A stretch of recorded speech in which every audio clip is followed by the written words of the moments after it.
going on, everybody? The hair back here with none other than the MMA expert himself from MMA investing, making that money, dollars on dollars on dollars, on bills on bills on bills. Mr. Joe, how you doing, my friend? What's up, Woo! guys? What's up, Yeah, brother? Good to be back again, my man. We're yes, doing this way sir. more regularly now, which is good. So gotta keep these breakdowns coming. He is, and you know what? He keeps picking the right guys. I keep picking the wrong guys, but that's why he has that investing page. So glad to have him back on. We have UFC 263. Very excited for it. Oh yeah, man. This card's sick. I mean, we got lucky with the Nate Diaz and Edwards fight, even though it was supposed to be the last card, but I don't mind it being on this card at all. We got four stacked fights on there, I think, with top dudes. So Stacked as for sure fuck. excited. Stacked as fuck. But without further ado, let's get to that. Leon Edwards, Mr. He thinks he's the uncrowned champion. He thinks he's getting dodged and all that stuff, whatever case may be. I guess Mr. Nate Diaz hasn't fought since Masvidal, I believe. Yeah, that was the last time, I think. Yeah. Yeah, he got a payday with Connor, got a payday with Masvidal, and just been chilling somewhere in the 209. So That's all I want to payday. yeah, exactly. Fuck anymore. Yeah. So how do you see that fight going? It should be an interesting fight. No, that's a sick fight, dude, for Yeah. sure. Maybe we bring that shit 100%. Just to be realistic with it, though. I mean, Edwards, I knew about Edwards for a while, I guess, but I never really seen him fight too much just because he's been pretty inactive. I mean, I was watching some highlights and some clips like that. And then once I saw him fight live, dude, against Bilal, that dude's legit. He's good everywhere. That striking's clean and crisp. Great kickboxer, really good grappling, too. I just see him being able to pick apart Nate at range, dude. I don't see Nate being able to really get inside, get into those, Nate kind of likes getting into the pocket against the cage, throwing some dirty boxing. I just think if he tries to press forward too much, he's just going to be running into too many, cheap kicks, leg kicks, left hand down the middle, man. I think Edwards is just too clean and crisp with the striking for Nate to really get anything going. If anything, maybe in the later, I think it's a 5-round fight, right? You know what? Sure. It might be. I know it's not. I know the top two are. That one might be. I mean, because last time it was scheduled for a 5 round, so I'm just off that assumption. I would assume it's a 5-round fight still. I could see maybe Nate turning it up in the 4th and 5th. With his crazy gas tank that he has, and the guy's not going away. I could see Nate getting knocked out though, man. To be honest, I know the dude's a zombie. He never gets knocked out. I think the last time he ever got TKO'd was against Josh Thompson. Yep. And he took a hellacious head kick, and he still wasn't even out. It was a TKO, but the guy still wasn't out cold. This might be. You know what? I think it's gonna be very similar to that Masvidal fight. I think that's a very good archetype for what is gonna happen. Where Nate's just eating huge shots. He'll get his shots every now and then, but he's just gonna be eating them. And then just that scar tissue is just going to be too much. So probably end up stopping it because of blood again or a cut in the 4th or 5th round. Yeah. I don't know if Edwards will be able to put him out, but I just see Edwards picking him apart for 4 or 5 rounds, man. Yeah. I'm a big Nate fan, but it's the proof is in the pudding, as cliche as that sounds.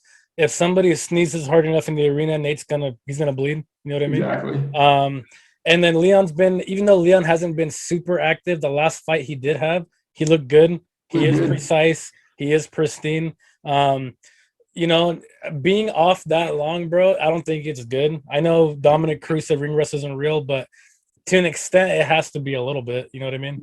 Yeah, if you look at the past fighters, Ponzinibbio, for example, dude, his last fight came back. How long was he out? 2.5 years of the ACL, I think, or something like that. Yeah. And then dude gets knocked out by Lin Jing Lang, whatever his name is. Yep. I mean, Ponzinibbio is a top 3 guy, and he gets knocked out. Ring rust is a real thing for sure. So yeah, that's another good point, dude.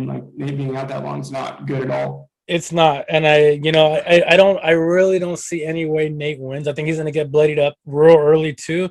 And I think Leon is just so precise. It's gonna be a good win for Leon because Nate's such a big name. Huge name. So we'll see, but I think it doesn't go past 2-3 rounds tops. Yeah, that's what I'm kind of thinking too. Just too much damage, man. I don't know if he's gonna put him out. He could TKO him definitely, with a big head kick or something. Not gonna knock him out cold. It'd be a ref stoppage or stopping him from any more damage, or like you said with scar tissue and blood. But yeah, man, I definitely see probably Leon finishing that inside the distance, one of those 2 ways. Yep. And if for some crazy reason he does win, he's only gonna fight McGregor. That's the only fight that he'll do. I guarantee it. Yeah, He's not it's gonna really chase no title or one anything fight. like that. But And even if Leon wants to too, he could just grapple, fuck him all day too if he wanted to. Really, he his could, but grappling is really good. And I mean, Nate got some slick jujitsu, but I mean, Edwards he'll negate it and he'll be able to ground and pound him. I think so. yeah. I think Leon has so many paths. Yeah, no. So I mean, we both have Leon winning emphatically on that one. The next fight, last time was a fucking slobber knocker. Brandon Moreno, Davison Figueroa. Figueroa's best test to date. That last fight, shit, that was a badass fight. That was a super badass fight. A war of the little guys, just hits on hits on hits, blood everywhere. Now I remember talking to you about it, and you said you thought Figueroa won. You thought there was no question, right? Yeah, sorry, I kind of cut out right there, but I rewatched that fight. Like the first time when you watch a fight, and you would bet on someone, you're gonna be a little biased, like automatically. I rewatched it, and I still do think Figueirdo won. Yeah. I know he got the point deduction, but I do think he got 3 of those rounds for sure. Mm-hmm. But dude, that fight was really, really close. Like, I mean, I do see the argument for Moreno winning, just because if you look at the amount of damage and the shots that were landed, like you can definitely make the argument for Moreno. Personally, I was trying to be non-biased, as unbiased as I could, just watch it from a fan perspective. Yep. I still do think Figueirdo squeaked enough of those rounds out, even with the point deduction. But I'm not arguing the decision, especially with the draw with the point deduction. Yeah.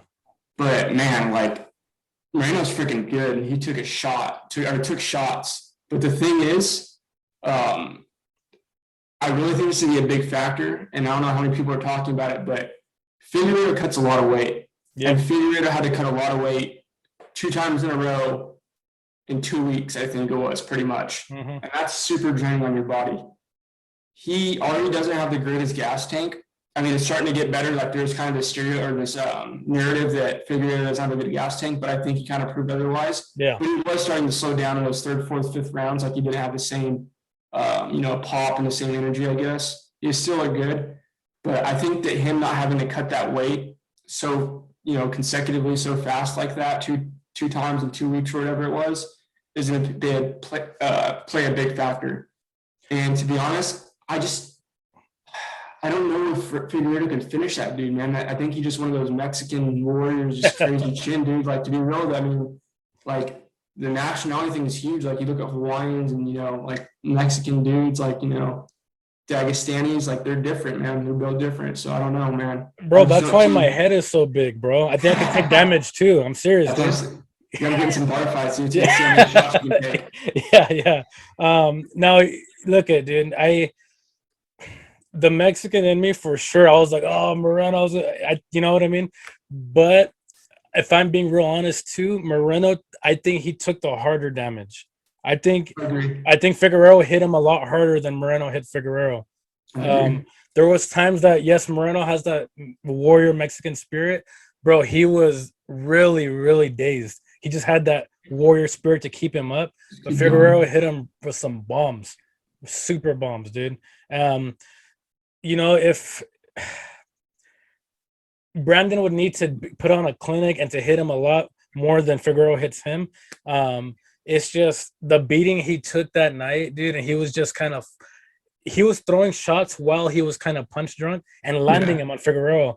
And that gave him kind of, some ampness too. I hope Brandon Moreno wins just for I'll throw the unbiased thing out just because he's Mexican, you know what I mean? I like seeing him, do it in that sense.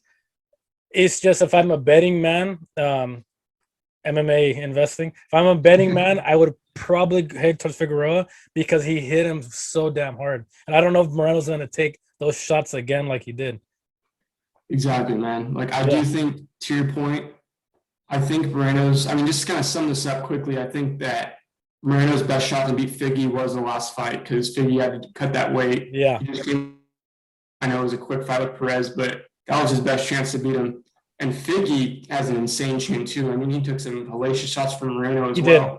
I know Figgy's probably the hardest hitting flyweight we've ever seen, and Moreno took some shots. But yeah, I just see Figgy having a little more juice this fight, having a little more energy in those later rounds, and just either convincingly winning a decision this time, Yep. or maybe even finishing Moreno. If I had to pick, I would say it's a decision for Figueirdo. I Yeah. just think it's gonna be super tough to finish Moreno, and I think Figgy knows that now. So I don't think he's gonna press on the gas as hard as this time. That's a good point too. Yeah. So I'm gonna say decision for Figueirdo, but at minus 250, I think he is. I don't know if I'd bet that honestly because we saw how close that fight was, and that's Yeah. not a really good line. So from a betting perspective, but I do think Figgy does win a decision here. One thing too I like about Figueroa is his God of War thing he puts on his That's head. badass, That man. shit That's a is badass sick, nickname, and the sick way he as fuck. looks.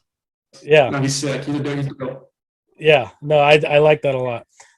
So your main event, you have Stylebender coming back after a loss, in the light heavyweight against Jan, but he lost, he got taken down, and he definitely lost by decision. I didn't think it was any I guess you could say I didn't see any way that he won that fight, especially with the takedowns. So he's going back to middleweight where he's going to defend his belt against the Italian himself, Marvin Vettori. I'm not sure how you know how I am when the Mexicans start fighting, but do you have any, I guess you could say, influence or biasness when there's an Italian on the line? Yeah, 100%. Yeah. The touring dude. Go ahead. The floor is yours. The floor is yours. Go ahead. Yeah, I do. I'm not even gonna lie to you. Obviously, he ducked out with the first Italian champion, but he is a little bit unlikable, just like his character and stuff. I mean, Yeah. everyone kind of agrees on that. It's a general consensus, but man, that's a sick fucking fight, and people I think are kind of writing off Vettori here. I know. I think that Kevin Holland fight is a really good, example. Similar, obviously, Izzy has way better takedown defense than that. Holland is obviously a better striker as well. But that's the type of game plan Vettori's gonna have to implement against Adesanya, right? Like he's not gonna be able to strike with him for 5 rounds. He's getting fucked up by Holland every time they're standing. Yep. The thing is, though, if Vettori tries to wrestle that whole 5 rounds, he's gonna gas. Like he started gassing in that Holland fight with a little resistance from Holland on the takedowns. It's a question. I think it's a question of how those first 2 rounds are going to go. Does Izzy put enough damage on Vettori in those first 2 rounds? And if Vettori is able to implement his game and get Izzy to the ground pretty easy, and get some good top control and not have to work too hard for those takedowns, he can win that fight. If Izzy is able to stuff those takedowns and really pick apart Vettori and keep that fight standing, there's no way Vettori is going to win that fight. I think because I think he'll gas too hard in the later rounds. I think, in that Jan fight, the reason Jan didn't go for the takedowns right away is because he knew Izzy has really good takedown defense. There's just narrative about that Izzy doesn't have good takedown defense. He does. Stuffed all Brunson's takedowns. Multiple guys have tried to take him down. They can't. I know Vettori tried to take him down a little bit in the last fight. He wasn't too successful. I know it was a split decision I'm hearing, but it wasn't a split. Izzy won that fight. Yeah. So, he won the fight because he was a split. You know what I mean? It was working. No, I get you. But man, it's tougher than the line indicates. I think Izzy's close to a minus 300 favorite right now. I'm gonna say Vettori wins that, man. I think. The Italian stallion. I knew it, bro. Yeah. Man, and at that price, from a betting perspective, plus 250. Why not lay down 20, 30, $40, to win back double your money? You heard it first. I'm sure as fuck not going to lay down minus 250, minus 300 and Izzy in a parlay because Vettori has a clear path to victory, right? Those takedowns, if he can take those shots early, get his boxing going a little bit and just kind of, be that bulldog that he is and just kind of apply that pressure to Izzy. He could take over late if he's, like I said, if he's able to get his game going a little bit. So I think it's gonna be a really close fight, man. I'm gonna say Vettori squeaks out 3 rounds though with some good top control and some good ground and pound. And I think his striking is better than he showed in that Holland fight. I just think he was just kind of playing a little too safe there and just kind of wanted to get that win. But I think his striking is a lot better than he showed in that fight. And I think his striking is good enough to at least stay out of enough trouble with Adesanya. So I do think he squeaks 3 rounds out of those 5 rounds, and that's my Vettori by decision. I respect your openness and your a lot of people aren't going to agree with that. No, I know that. I respect you to be that you're being openly biased because I do that shit all the time. So I respect it 100%. I would, my safe bet would obviously be Izzy. I would have my safe bet. But real quick, Jan, I think even though he's so much bigger, he put the blueprint to be Izzy. I think he Exactly. did it. If Vittori's looking at that fight, watch it over and over again. That is the blueprint to be Izzy the way he did it. No, he didn't beat the shit out of him, but on the scorecard he did. He to me he emphatically beat him. I knew after that fight, oh, Jan won that fight. He definitely won that fight. So that last fight was close. Yes, Izzy's a different guy now, but Vittori's a different guy too. You know what I Exactly. mean? So yeah, my safe bet would be Izzy, but for your sake, that'd be awesome if Vettori did win. You know what I mean? The first Italian Oh, champion. yes, It would be your dad would go crazy posting shit too. I get a kick out of his post. 100%, yeah. That'd Yeah, be awesome. yeah. So it should be a fun fight. I think Izzy tasted that defeat, and sometimes that's what it takes, bro. You know what I mean? He's riding so high for so long. There might be a little doubt now. I know he's saying that it's not gonna happen anymore, but Vettori was close last time. He's very confident right now too. And again, Jan, I think put that blueprint out there, so it should be fun. I think it should be a real fun main event. Yeah, Vettori just has to stay in his face. He has to get Yep. into the cage, kind of stay in that boxing range. Easier said than done, obviously, right? Because you push in on Izzy, he's just going to counter fuck you to death. Yeah. Easier said than done. But you're not going to be able to play the range game with Izzy. You can't stay outside in a kickboxing range with Izzy. Adesanya, you're going to get pieced apart. So yeah, Vettori does have to put that pressure. You better hope his cardio is going to hold up, and you better hope that he's in the best shape of his life. That's the only way he's going to win that fight. And I do think he has a motivation to be in the best shape of his life and put that pressure, put Izzy to the cage, land some dirty boxing, just kind of stay out of that kickboxing range and just work those takedowns over and over again. That's it, yeah. And I think you broke it down pretty damn good. I think we did. It should be a really fun card. We're looking forward to it. Can't wait. It can't come soon enough. Italian Stallion, MMA investing. Follow his shit. Subscribe to his shit. Invest in his investing shit. Do it. Be a smart person. Yeah, exactly. We'll do it again. See you in the next card. Joe, the Italian Stallion, MMA investing. The hair out.